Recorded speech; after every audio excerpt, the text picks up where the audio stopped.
और शायद हम अपने समाज में चाहते हैं कि बच्चे बहुत कुछ ना कहें। शायद हम चाहते हैं कि हमारे नागरिक भी बहुत कुछ ना कहें।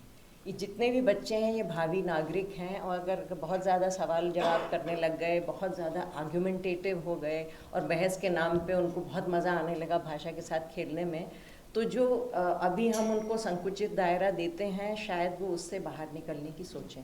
तो जो इस शिक्षा का सबसे इंस्ट्रूमेंटलिस्ट व्यू है कि जी आपको उसके सहारे जीवन में कुछ बनना है, तो अब जीवन में कुछ बनने की जो परिभाषा है वो तो बहुत ही लचीली है, उसको इलास्टिक की तरह खींचा जा सकता है। पर आम तौर पे हम चाहते हैं कि हम उसको कोई नाम दे दें। हम उसको डॉक्टरी की शिक्षा, इंजीनियरिंग की शिक्षा, हमारा बस चले तो 5वीं में ही आईआईटी प्रिपरेशन की शिक्षा भी शुरू करते हैं, जिससे कि शिक्षा के जो इंस्ट्रूमेंटलिस्ट पर्पसेस हैं उसके लिए वो शिक्षा का इस्तेमाल हो रहा है, तब आपको लगता है कि आपकी फ़ीस देना जो है वो वाजिब है। जब तक हम बच्चे को उस अति आंदोलित ऋषभ में आंदोलित होने की स्वतंत्रता देने से डरते रहेंगे, तब तक भाषा हमेशा नया कपड़ा ही बनी रहेगी। ख़ास तौर पे क्योंकि आपको भाषा के साथ खेलने से रोका जाता है। जब हम कहते हैं कि बच्चे की भाषा ख़राब हो रही है, बच्चा जो है वो गुस्सा दिखला रहा है, बच्चा जो है बाल सुलभ चीज़ें न करके ऐसी चीज़ें कर रहा है जो कि दादी अम्मा करती हैं या बहुत बड़े लोग करते हैं, तो ये तो कभी भी इसमें हम बच्चे के सर पे इसका इल्ज़ाम दे ही नहीं सकते हैं, क्योंकि जो पूरा तंत्र है हम चाहते हैं कि बच्चा उसको अपने आप को उसके अनुसार ढाले, जबकि वास्तव में तंत्र को इतना लचीला होना ज़रूरी है कि बच्चे की ज़रूरत जहाँ शुरू होती है वो वहाँ पे आके उससे मिले। तो बड़ा हिम्मत वाला बच्चा ही होता है जो उन सब बाधाओं को पार करके वो भाषा में प्रयोग करना चाहे या उसकी हिम्मत जुटा पाए। आमतौर पे जिसे कहते हैं टंग टाइड हो जाना। टंग टाइड हो जाना मतलब आपकी जीभ जो है वो ऐंठ जाती है। ऐसी भाषाओं से आपका साबका पड़ने लगता है जो कि आपकी मातृभाषा से बहुत अलग होती है। हम सब के दिमाग में प्लास्टिसिटी बहुत है, यानी हम सब लोग बहुत कुछ सीखने का मादा रखते हैं। हमारे मस्तिष्क ऐसे बने हुए हैं कि हम एक समय में बहुत सारी जानकारी को प्रोसेस करते हुए बहुत कुछ सीख सकते हैं।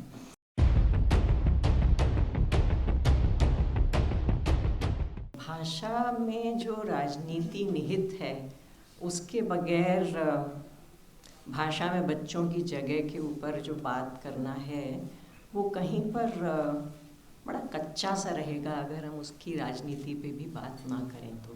नहीं, होनी चाहिए, आपकी इजाज़त है, चलिए अच्छी बात है। तो जहाँ तक भाषा का सवाल है, बच्चे के अस्तित्व के साथ ही जुड़ी हुई है भाषा, ये तो हम सबको विदित है, क्योंकि हम सभी कभी ना कभी बच्चे थे। और उसको देखते हुए जो आपने कहा कि संप्रेषण के लिए भाषा का इस्तेमाल होता है, दुनिया को समझने के लिए भाषा का इस्तेमाल होता है, अपने आप को अभिव्यक्त करने के लिए भाषा का इस्तेमाल होता है, तो वो जो पूरी यात्रा है वो बच्चे के दृष्टिकोण से अगर हम देखें तो बड़ी दुरूह यात्रा है। जब तक बच्चा घर में होता है और अगर मातृभाषा आसपास में उसको काफ़ी सुनाई देती है तो उसके जो मौखिक कौशल हैं भाषा के वो विकसित होते रहते हैं। पर जैसे जैसे स्कूल की तरफ कदम बढ़ते हैं तो रास्ते में बहुत सी बाधाएं जो हैं वो निश्चित रूप से आती हैं, क्योंकि जो स्कूल में भाषाई संदर्भ है जो और घर में भाषाई संदर्भ है ज़रूरी नहीं कि वो एक ही भाषा का हो। अब हम लोग कहते हैं कि हम सब के दिमाग में प्लास्टिसिटी बहुत है, यानी हम सब लोग बहुत कुछ सीखने का मादा रखते हैं। हमारे मस्तिष्क ऐसे बने हुए हैं कि हम एक समय में बहुत सारी जानकारी को प्रोसेस करते हुए बहुत कुछ सीख सकते हैं। पर उसके लिए एक ऐसा माहौल होना चाहिए जो उसके लिए सपोर्टिव हो, जो उसको समर्थन दे।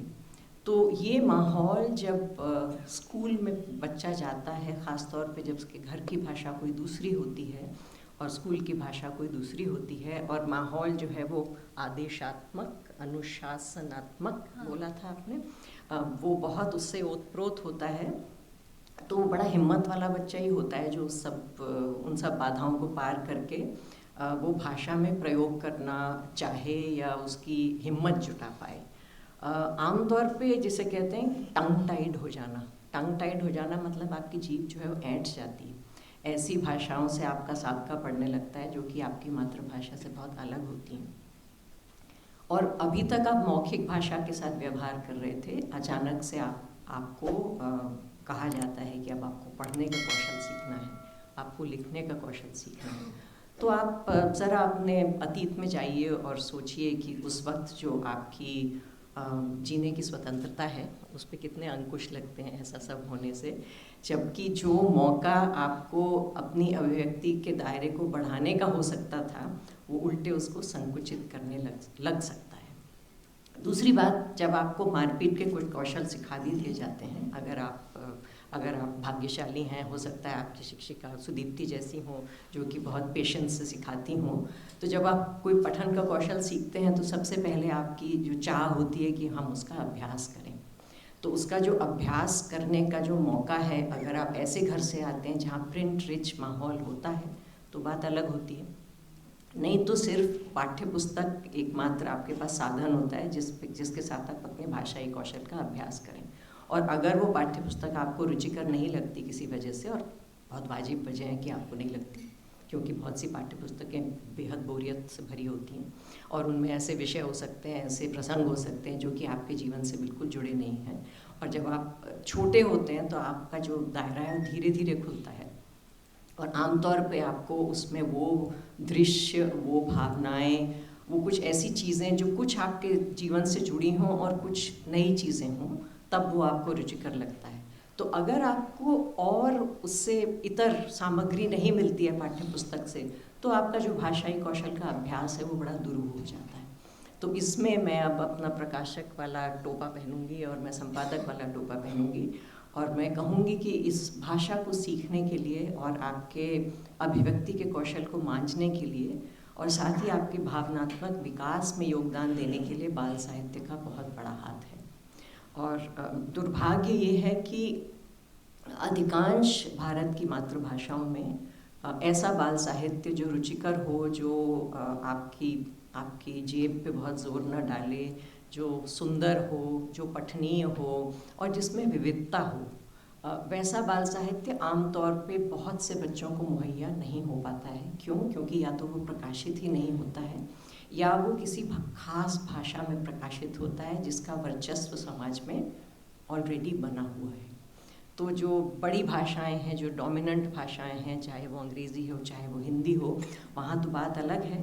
पर अगर आपकी मातृभाषा इनमें से नहीं है तो जो भाषाई कौशल आपको विकसित करना है, जो कि मातृभाषा की सीढ़ी पे चढ़ता हुआ आगे बढ़ता है, तब आपके लिए वो मामला जो है बड़ा टेढ़ा हो जाता है, क्योंकि आपके पास बहुत कम पठन सामग्री होती है जिसको पढ़ के आप पढ़ने का मज़ा जो है वो पा सकें, जी सकें। और उसके आगे लिखने का कौशल वहाँ तक तो मैं जा ही नहीं रही हूँ। तो इस सूरत में जब हम कहते हैं कि बच्चे की भाषा खराब हो रही है, बच्चा जो है वो गुस्सा दिखला रहा है, बच्चा जो है बाल सुलभ चीज़ें ना करके ऐसी चीज़ें कर रहा है जो कि दादी अम्मा करती हैं या बहुत बड़े लोग करते हैं, तो ये तो कभी भी इसमें हम बच्चे के सर पे इसका इल्ज़ाम दे ही नहीं सकते हैं, क्योंकि जो पूरा तंत्र है, हम चाहते हैं कि बच्चा उसको अपने आप को उसके अनुसार ढाले, जबकि वास्तव में तंत्र को इतना लचीला होना ज़रूरी है कि बच्चे की ज़रूरत जहाँ शुरू होती है वो वहाँ पे आके उससे मिले। अगर ऐसा नहीं होता है और उसका जो भाषाई विकास है वो वहीं पे अटकने लगता है, तो उसकी जो पूरी शिक्षा की यात्रा है उस पर बहुत बुरा असर पड़ता है, क्योंकि अन्य विषय भी आपको भाषा के सहारे ही सीखने होते हैं। तो आज जो हमारे देश में, आपने असर रिपोर्ट का जिक्र सुना होगा, ज़रूर अखबार में पढ़ा भी होगा, कि 5वीं कक्षा के बहुत से बच्चे जो हैं वो दूसरी कक्षा का पाठ जो है वो विस्तार से नहीं पढ़ पाते हैं। और अधिकांश माने करीब 98% बच्चे जो अब स्कूलों में आ रहे हैं, स्कूल का तंत्र जो है वो ऐसे बच्चों के लिए अपने आप को तैयार नहीं कर पाया है।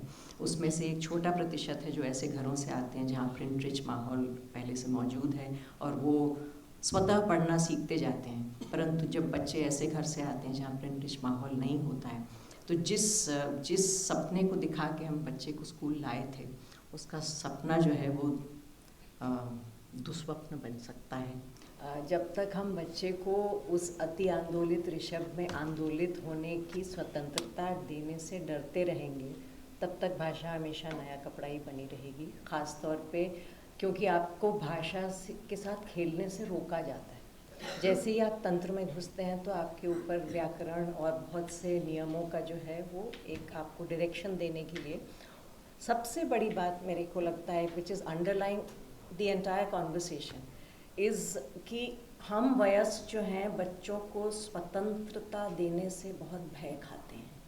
हमें लगता है कि जैसे ही बच्चा स्वतंत्र हुआ वो उच्छृंखल हो जाएगा, वो गलत चीज़ सीख लेगा, वो भाषा को लेके पता नहीं कहाँ भाग जाएगा।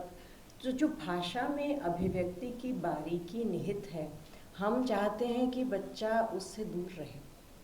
क्यों? क्योंकि तंत्र के हिसाब से हमको उसको नियंत्रित करना आसान रहता है जब हम उसको खाँचों में बैठा सकते हैं कि वो अभी व्याकरण की कक्षा में फ़लानी चीज़ सीख रहा है, कविता के नाम पे वो इस कवि को सुन रहा है, इस लेखक की वो फ़लानी कृति पढ़ रहा है और उसके हिसाब से हम उसको नंबर देके आगे पास करके बढ़ाना चाहते हैं। तो जो इस शिक्षा का सबसे इंस्ट्रूमेंटलिस्ट व्यू है कि जी आपको उसके सहारे जीवन में कुछ बनना है।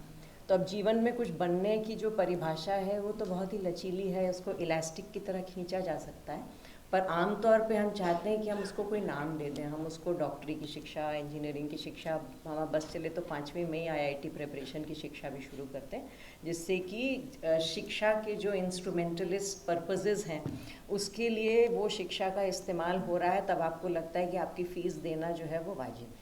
अगर वो नहीं हो रहा और आप उसको बहुत खेलने का मौका दे रहे हैं तो बहुत चांस है कि वो उच्छृंखल हो जाए। अब ये जो भय है ये बहुत ही बेमानी भय है मेरे हिसाब से, क्योंकि जैसे ही बच्चा जो है वो भाषा की जो बारीक अभिव्यक्ति की संभावनाएं हैं उसमें घुसने का साहस करता है, तब वो वास्तव में भाषा में जो निहित संभावनाएं हैं उनको छू भर पाता है। और जो बच्चा ये करने का साहस कर लेता है वो बच्चा जो है वो बहुत कुछ पढ़ने के लिए तैयार होता है, बहुत कुछ लिखने के लिए तैयार होता है, बहुत कुछ कहने के लिए तैयार होता है। और शायद हम अपने समाज में चाहते हैं कि बच्चे बहुत कुछ ना कहें, शायद हम चाहते हैं कि हमारे नागरिक भी बहुत कुछ ना कहें। ये जितने भी बच्चे हैं ये भावी नागरिक हैं, और अगर बहुत ज़्यादा सवाल जवाब करने लग गए, बहुत ज़्यादा आर्ग्यूमेंटेटिव हो गए और बहस के नाम पे उनको बहुत मज़ा आने लगा भाषा के साथ खेलने में, तो जो अभी हम उनको संकुचित दायरा देते हैं शायद वो उससे बाहर निकलने की सोचें। तो जो किसी भी मानव में जो निहित संभावनाएं होती हैं, जब उसको हम पनपने का मौका देते हैं तो बात जो है वो कहीं भी जा सकती है।